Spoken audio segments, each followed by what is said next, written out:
So, welcome everyone. I'm Alexander Mihalcea, and today we're joined by Greg Coleman, CEO of Future Energy Partners. Thank you for being here. Good. Hello there. Yep, Greg Coleman is my name. I'm the CEO of Future Energy Partners, as Alexander has said. And we'll tell you a bit about our company. Alexander, over to you. Before we dive in, could you give us a quick overview of what Future Energy Partners does? Right. So our firm is a oil and gas and energy consultancy. We have a team that has extensive experience as operators for our previous employers. So we're not your traditional consultants.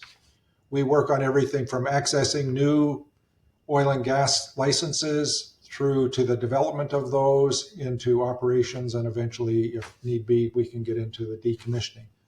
Our team has worked globally all over the world, from North America, South America, through Europe and the Far East. Right now, our main issues are that oil and gas is a commodity, a set of commodities that has become less popular in the recent past because of some issues about energy transition and how quickly we can move to more renewable energies. But I think we all have come to realize that oil and gas, particularly natural gas, will be with us for many decades into the future. That's fascinating. And what inspired you to create Future Energy Partners? Was there a specific moment or experience that sparked this journey? Right now, our main issues are that oil and gas is a commodity, a set of commodities that has become less popular in the recent past because of some issues about energy transition and how quickly we can move to more renewable energies. But I think we all have come to realize that oil and gas, particularly natural gas, will be with us for many decades into the future. Okay. And for example, what was your background before starting this venture? I think what got me interested in this approach as consultants was that we see a lot of our experiences that are not being applied in the world of consulting.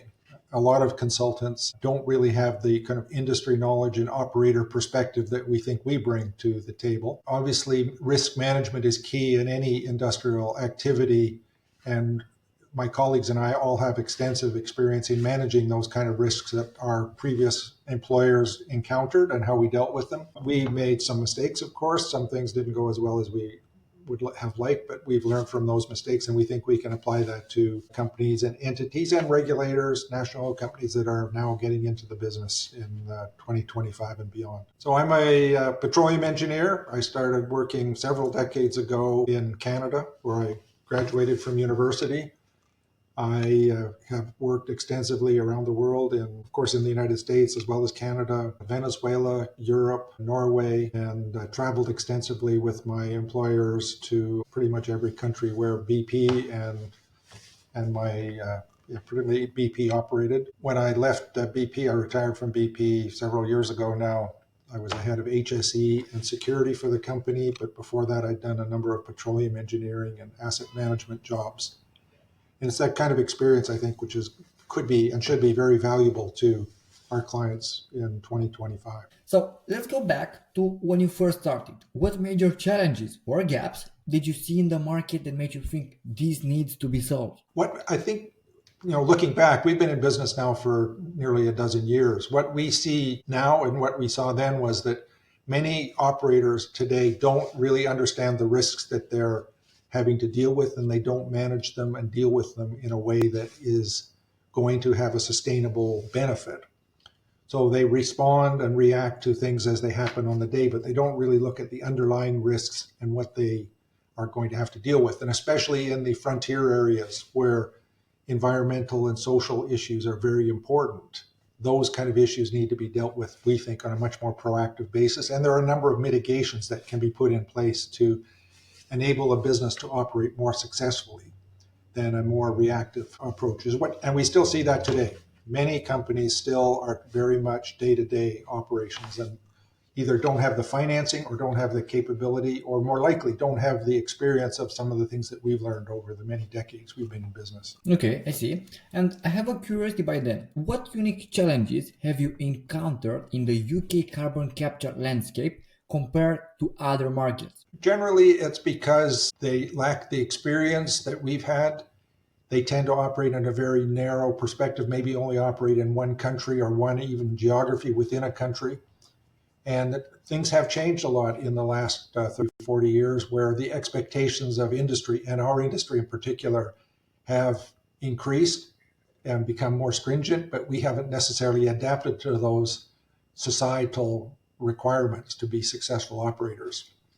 And so quite often, for example, we don't really engage the local communities in terms of job creation, or we don't create the kind of jobs that are meaningful for those people. We have an impact on the environment sometimes that we don't deal with in a proactive way. And so we leave or have left in the past a legacy that is not something that we should have to do in the future. Yeah, so moving on to carbon capture, it's carbon capture, usage, and storage is what the acronym stands for, CCUS. In particular, capturing CO2 is something that is a very process-intensive activity, requires a combination of chemistry and heat and piping to capture CO2. The transportation of CO2 is something that has been done for many years, but adapting the legacy systems we have to transporting CO2 is something that we need to deal with. And then the storage of the CO2, or the usage and storage of the CO2, is something that has been done for decades, actually, in the United States. In fact, I was involved in a number of CO2 enhanced oil recovery projects in the 90s, and those projects were dependent on naturally occurring carbon dioxide, which we were transporting to West Texas, where we were using it to improve oil recovery. That's the main usage case. And unfortunately, it's not that commonly used elsewhere in the world because there hasn't been this natural reservoir of carbon dioxide that was immediately available. So capturing it has just added an incremental cost to the usage of the CO2. The other thing that is now really become very important to consider is the storage of CO2 is something that people don't have much confidence in. They believe, and many people that don't really study this carefully believe the CO2 is going to leak out of the ground. And if it does, it will cause damage to where they live. And there's been a few examples where native CO2 has emitted and caused real serious problems in the places where it was emitted. But our experience is that CO2, when properly assessed, can be stored, but then there needs to be suitable regulation to make sure that people have confidence that it will be stored for decades and centuries, not for days and weeks. And that's something that's still developing. But I would just go on to say the most immediate issue is that it's very difficult to come up with a commercial driver for carbon capture, usage, and storage unless there is enhanced oil recovery opportunity. And that's not common everywhere in the world. And so this is one of the big challenges that we have. And then the other is that if carbon capture, usage, and storage is driven by regulation, then there needs to be clarity what those regulations are and how likely they are to be kept in place and kept practical for the medium and long term. So, for example, in some countries, people have been very reliant on subsidies to get started on a carbon capture and storage project. But then the governments realize there's a lot of money and they're not really confident that they can afford it within their budget. We've seen this in the United Kingdom. I was involved in a project 20 years ago where we thought we were going to get a grant from the UK government to initiate a carbon capture study. Then they decided they couldn't afford the funding. And so that meant that we had to go back to the commercial driver. And the regulations in those days were not very clear and were still being developed, and they were not really such that we could rely on them. So the project was suspended. And that continues to be the case. The regulations strengthen and then weaken, and people would like to understand them more and then change them. But the actual direct experience, especially here in Europe, is still very new. And in the US, there's a lot more experience, but again, it's been driven mainly by the use of carbon dioxide to improve the amount of oil recovered from an oil reservoir. Yeah, makes sense. And how would you compare the maturity of carbon capture technology between Europe and the UAE? And the UAE, I would say the EU has been studying, countries and companies in the EU and the United Kingdom have been studying carbon capture and storage for decades, 3 or 4 decades at least. We've never actually applied it in real practice. We have no demonstration projects or pilots where we've actually been able to, at any kind of scale, inject CO2 and see the impact it's having. to make sure that we understand what's required to store it safely and to make sure that it stays stored. In the UAE, on the other hand, I think there's been a lot of work done there because there's a lot of opportunity to use CO2 to improve oil recovery and in some cases to improve natural gas recovery as well. And of course, the UAE has plentiful hydrocarbon resources and lots of opportunity to try different techniques. But it is very capital intensive, and the UAE also needs to think about what's the commercial driver for doing this. If it's to improve oil recovery, you can make a commercial case for good quality oil and gas reservoirs if the CO2 capture part of it and the injection of it isn't that expensive. But in the longer term, it needs to be cost competitive. And there's no sense doing this if it's going to put you out of business or make your commodity, your crude oil, more expensive to produce than the alternative that you would have without it. And I think the world is starting to develop better regulation. And the UAE have a lot of companies that are at the leading edge of using carbon capture and storage to improve oil recovery. So I think they're in a very good place. That's interesting. Could you elaborate on why the existing solutions weren't meeting these needs? I think our main advantage that we have is we have experience in managing reservoirs and injecting natural gas and CO2 into reservoirs as part of our practical experience. And we've been operators for these kinds of projects. How do you deal with CO2? How can you capture it economically? And how do you manage it such that it is kept either within the pipes or within the rocks where you're storing it? Many companies have theoretical experience with it and have done studies, but very few companies have actually run projects where we've been capturing and storing CO2. Many of my associates have been involved in projects like that. I've been involved in a few projects myself like that in Canada in particular. And so it's something that we bring to bear, which is we've been through it. We know what the issues and risks are, and we have experts and specialists who understand regulation, can help us build a commercial case, and can also help understand how to mitigate the risks as they occur. Well, what we're experiencing right now where I live in the United Kingdom is that there's a lot of intent here to develop carbon capture usage and storage projects. The government has gone down a path of identifying key projects, which they then encourage all of the stakeholders in the area to participate in. And so they're trying to aggregate the capture of the CO2 and finding a source to store it in. They have what here we call Track 1 projects, which are the high profile projects managed by larger companies like Equinor, like Eni, like BP. And they are leading the way on these high profile projects. Very few, I don't think any of them have actually been approved for development yet. What we call the final investment decision hasn't been made. And partly that's because the financing of these kinds of projects remains challenging, getting the commercial case and the financing in place to do this, and also making sure that there's a good commercial arrangement within the project. Who do you buy the CO2 from, or how much do you charge people to deliver the CO2 to you? And then how do you charge for storing it? And how do you make sure it's stored in a way that the regulators and stakeholders are happy with it being stored? So that commercial chain is still in its early days. And one of the projects we're working on here is not one of the Track 1 or even Track 2 projects, but it has a lot of potential because of its geographical location. It's in Wales. It's in an area where there's a huge amount of CO2 that needs to be dealt with. Of course, the governments and the regulation would encourage us to want to capture and store it.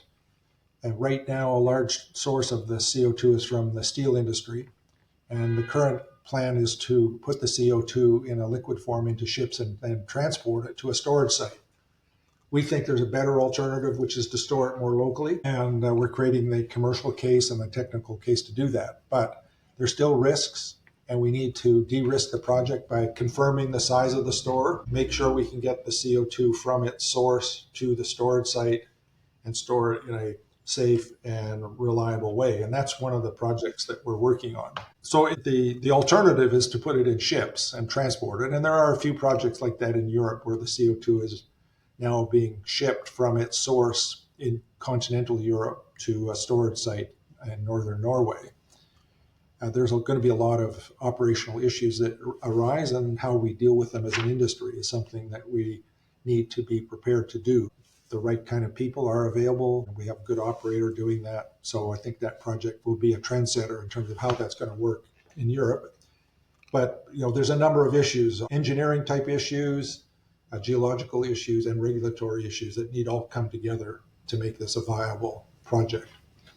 And still very early days in Europe in particular. So we think that there's a lot of work still to be done. Okay. So walk us through how Future Energy Partners addresses these challenges. What makes your approach unique? I think our main advantage that we have is we have experience in managing reservoirs and injecting natural gas and CO2 into reservoirs as part of our practical experience. And we've been operators for these kinds of projects. How do you deal with CO2? How can you capture it economically? And how do you manage it such that it is kept either within the pipes or within the rocks where you're storing it?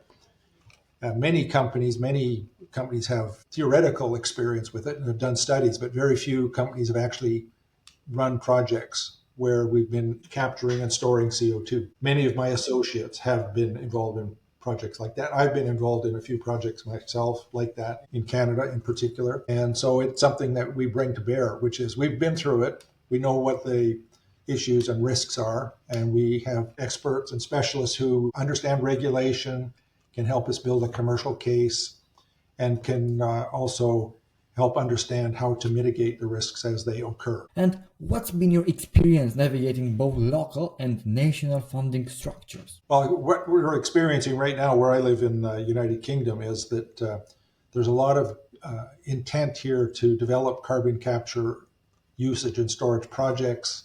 The government has gone down a path of identifying key projects, which they then encourage all of the stakeholders in the area to participate in. And so they're trying to aggregate the capture of the CO2 and finding a source to store it in.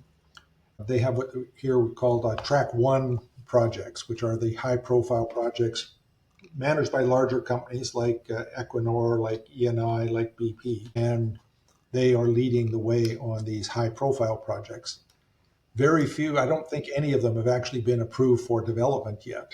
What we call the final investment decision hasn't been made.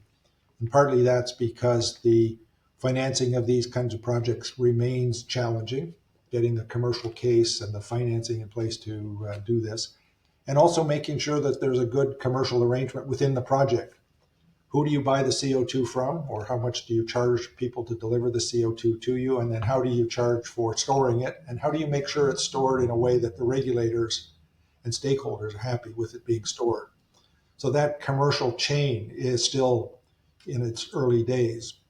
And one of the projects we're working on here is not one of the track one or even track two projects, but it has a lot of potential because of its geographical location. It's in Wales. It's in an area where there's a huge amount of CO2 that needs to be dealt with. Of course, the governments and the regulation would encourage us to want to capture and store it. And right now, a large source of the CO2 is from the steel industry. And the current plan is to put the CO2 in a liquid form into ships and transport it to a storage site. We think there's a better alternative, which is to store it more locally. And we're creating the commercial case and the technical case to do that. But there's still risks, and we need to de-risk the project by confirming the size of the store, make sure we can get the CO2 from its source to the storage site and store it in a safe and reliable way. And that's one of the projects that we're working on. So the alternative is to put it in ships and transport it. And there are a few projects like that in Europe where the CO2 is now being shipped from its source in continental Europe to a storage site in northern Norway. There's going to be a lot of operational issues that arise, and how we deal with them as an industry is something that we need to be prepared to do. The right kind of people are available. We have a good operator doing that. So I think that project will be a trendsetter in terms of how that's going to work in Europe. But there's a number of issues, engineering type issues, geological issues, and regulatory issues that need all come together to make this a viable project. And still very early days in Europe in particular. So We think that there's a lot of work still to be done. Of course, relying on government subsidy is, in the short term, maybe interesting, but it's not that reliable in the longer term. So, for example, the UK government is committed to providing, they say, £20 billion, roughly $30 billion of subsidy for CCUS projects in the UK. But that money needs to be released once the capital investment's been made. So the risk is on the developers initially to develop the project successfully in order to get advantage of using the grants. The government support in Europe varies. First of all, it's a relatively new industry, and so the regulations are still being developed about how you can confidently store CO2 and it won't leak out and cause issues about where and how it leaks. So it's very unlikely that in the short term we'll be storing CO2 in an onshore location. Hence, most of the storage sites that are being identified now are offshore locations where you inject the CO2 in a reservoir or in a rock that's several miles, several kilometers from shore. The government's here providing this £20 billion British pound subsidy, which is basically a guaranteed price that you'll get for the CO2 once you capture and store it. But first of all, you have to spend the few $billion, pounds to do the project, get it built, build the pipelines, the commercial agreements, and so on. And then once you're producing and using the CO2, then you can take advantage of these fixed prices for the CO2. Here they call it contract for differences. That is, if they guarantee a price of, say, 100, then if the cost is more than 100, you have to give that money back. If it's less than 100, you get the uplift from whatever price you get to the 100 units. Oh, it's okay, but the developers are going to be committing several billion pounds of capital investment in order to get these projects on stream. Then the other thing that in Europe and the UK in particular we're doing, there's this notion of an emissions trading system, which encourages people to reduce their emissions. And as more and more industry come into that system, the more there will be a commercial reason to utilize CO2 and reduce their CO2 emissions or deal with them and inject the CO2. And not every industry that's an emitter, like the agricultural industry, for example, is not part of that emissions trading system. So their emissions are not really subjected to that particular system. So their incentive to be part of the emissions trading system would encourage them to then deal more with their CO2 and look at various CO2 injection alternatives. But that's not the case right now. So it's heavy industry mainly that's the subject of this right now. Okay, and when you talk to potential clients, what's the biggest misconception they typically have about what you do? I think most of our potential clients think that what we do is not that difficult to do and really don't understand, or at least don't understand fully the level of risks that we're having to manage, that they're going to have to manage in order to make their project successful. And so there's many issues that people talk about, but very few have actually dealt with them. I would bring it back to our business isn't that complicated, but the risks that we manage can be quite significant. And it's that understanding of what the risks are and how they can be managed. And so many people assume that the risks won't happen to them, that they won't have to encounter, a spill or community unrest, and that somebody else will have to worry about that, but they won't. And I think that's the main misunderstanding that we have for most of what we do in the energy industry and in particular the oil and gas industry. Also, could you share a specific success story of a client who saw significant results using your solution? We have several clients actually. One of our clients in South America uses us to assess what their hydrocarbon developer is doing to make sure that they're using reasonable technology, that the costs are reasonable, and that the risks of using the technology that they're proposing is reliable and will lead to a successful commercial result for the government in this case. On the other side of the table, one of our clients is developing resources and they're relatively new in the industry. And so we've had to work with them to help them understand what sort of the capital requirements might be, how to de-risk a project so that they can then invest in it confidently, what kind of returns to expect commercially, what kind of technical support they're going to need to be successful with their project, What the other thing that quite often we do in our industry is the service industry is very important in this regard. So having high quality service providers is something else that many of the investors in our industry are very reliant on companies like ours to help them with, to understand which service providers are reliable and which are ones that may need some support. Okay. Now, looking at the broader industry, what key trends are you seeing emerge? Well, I think if you go back 4 or 5 years ago, there was a big move to move our energy industry to more renewable energy. And there was much more of a drive to utilize carbon capture and storage and usage as a technique to reduce the impact of our industry, the emissions in particular that are caused by the use of energy. More recently, I think people have come to realize there's more to energy than just the volume. We need energy security to make sure that we have a reliable supply of energy, that it's cost effective. We're not paying a huge amount of money, which makes our industry uncompetitive. And we would like to have it come from a source that we are comfortable is doing the best it can to provide a high quality source of energy. Renewable energy in its various forms has proven to be geographically dependent. If you're providing solar energy in a place where there's lots of solar resource, like in the Middle East, solar power makes a lot of sense, and the costs have really been driven down a lot. Wind power is very dependent on where you're looking for the wind resources. In the North Sea, it's a very windy area, then you can afford to develop it. In hydro is another one that everybody looks to for renewable energy. It has an environmental impact as well. That's something that many people discount. And of course, in the very long term, decades, centuries even, nuclear power is thought to be the longer term solution.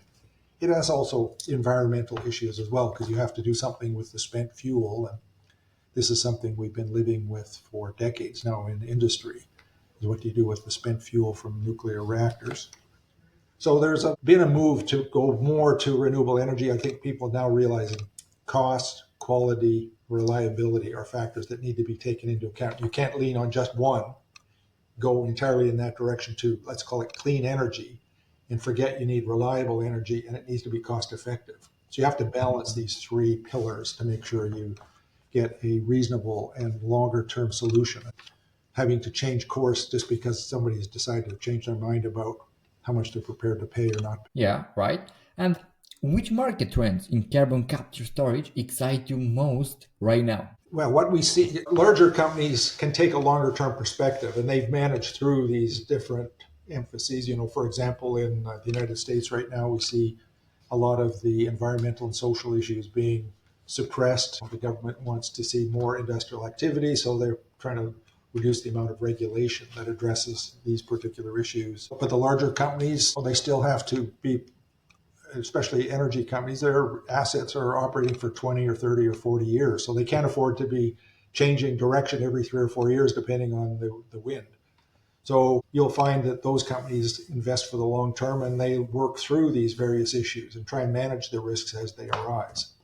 Smaller companies who have a shorter term horizon may need to respond to these things. Now, if you're very dependent on grants to make your business viable and those grants disappear, you're in trouble. So that's where, in some cases, entrepreneurs get involved in the business and probably need to really think through their capital structure and their financing requirements to make sure that they're available for the long term, that can work through the various ups and downs that come in the industry. So, we see that we're seeing a rebalancing now. And we'll never, I don't think in my lifetime anyway, see a situation where these three areas are perfectly balanced for many years. I think they'll change. A war causes people all of a sudden be worried about the security of the energy that they're buying or using. Then we'll come to our environmental issues and everybody starts to say, well, we need to be thinking about the impact we're having on the environment, and cost and security get weighed against that. So that's the fluctuation in the industry that we see all the time. And most industries are like this as well. It's just particularly in the energy and oil and gas industries,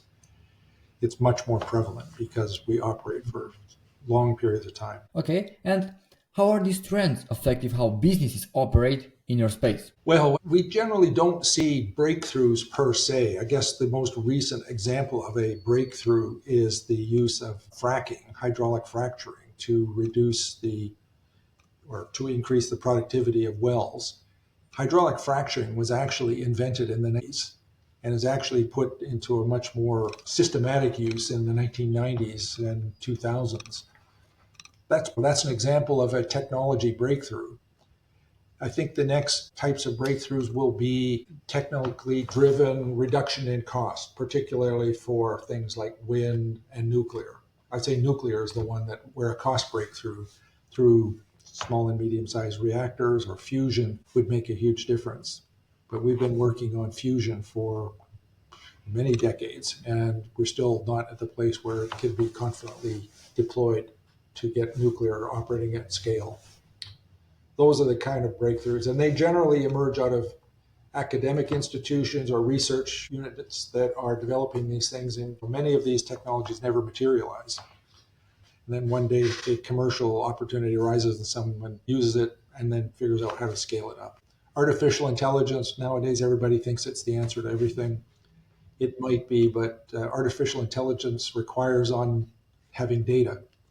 You can't create knowledge out of nothing. So, a lot of this is still to be developed. And I have another question, which is more about technical one. And what technological breakthroughs do you believe would you be game changing for the industry? Again, I come back to is the misunderstanding of the risks that they're taking on and how they're going to manage them. Many people get involved in business and don't really understand the regulatory environment, the commercial drivers, or the capital requirements that are involved in a lot of these projects. That's where we think we can help, but sometimes you need to walk before you run. The issue that many entrepreneurs think it's easy to make lots of money if you're lucky. If you're lucky, it can work, but it's hard to be lucky all the time. I see. And in your opinion, what do you think most business owners are getting wrong when they're trying to address this specific problem? I think it's, in my industry, I think people need to be careful about getting ahead of themselves, making commitments that they can't keep, because their reputation will be easily damaged. I think you need to be modest about what you can achieve and lean on specialists like ourselves and others like us who can help entrepreneurs walk through the stages of development that they're going to have to go through.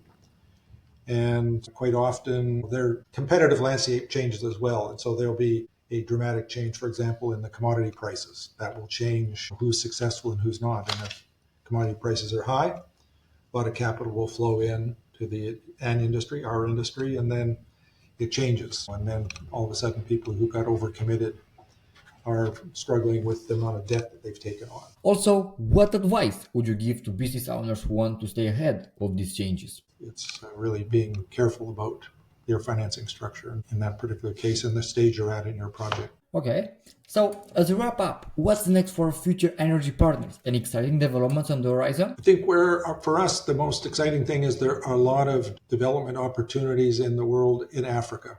Africa is a continent with huge resources, and the people are not that well educated and experienced in developing their resources. So I think for us, that's where we see a lot of opportunity, helping Africans in general and business people in Africa understand the business world, where finance comes from, how you get high quality finance, how you can manage the technical and development risk in order to be successful, and making sure that the countries benefit from the development of their resources. I think this has been a challenge for many decades now, is that we've been extracting as a society resources from Africa, but Africans themselves haven't benefited to the degree that they could. And for listeners who want to learn more or potentially work with future energy partners, what's the best way to get in touch? Probably to my email address, greg.coleman. We have a website. You can look us up there. Some of our recent projects are highlighted on the website, and we're available. I wouldn't say we're available 24/7, but the time zones work against us. But we're available and plan to be in business for many more years to come. Okay, so thank you for sharing those insights about you, about your company, and about the whole story. And thank you for this amazing podcast session. Thank you, Alexander. My pleasure. Bye-bye. Great, perfect. So see you in the next episode. Bye. Okay, thank you. I'll watch carefully. Bye-bye.